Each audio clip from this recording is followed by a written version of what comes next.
I only buy the finest tea leaves. Zesta. See BOPF. If BOPF is indicated on the pack. Zesta, the art of tea.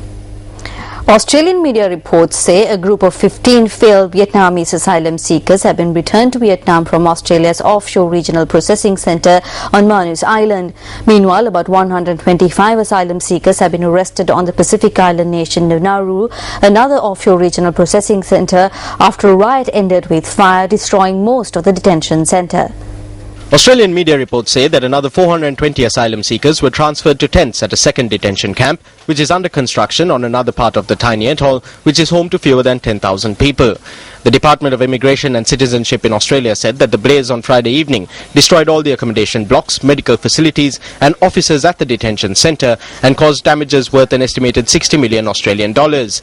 8 asylum seekers received hospital treatment following the riot, in which protesters hurled rocks at guards and police armed with batons and shields. Australian media quoted eyewitnesses as saying that up to 1,000 local Nauruan men carrying machetes and steel pipes arrived to help police prevent the asylum seekers from breaking out. Australian media reports said that most of the protesters were Iranian, Palestinian, Lebanese and Iraqi.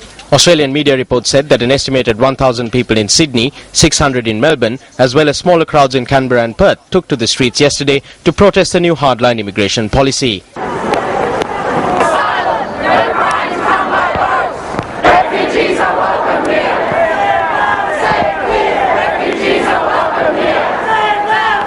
Meanwhile, Australia's Home Affairs Minister Jason Clare announced that the police would pay rewards of up to $200,000 for information leading to the conviction of people smugglers. Across the political spectrum in Australia, the new hardline policy has drawn flack, but the move has its supporters. Effectively announced yesterday is the blank cheque solution.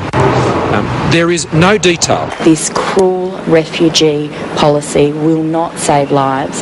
It's going to inflict more suffering and pain. This is a cheap way for the government to have party political ads at taxpayers' expense.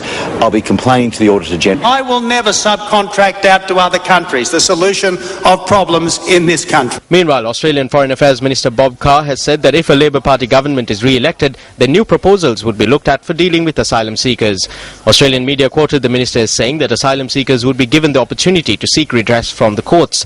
Australia received 12,400 asylum applications between January and May this year, double the number for the same period in 2012. Since 2001, about 1,000 people have died while trying to reach Australia's Indian Ocean territory of Christmas Island on unseaworthy boats.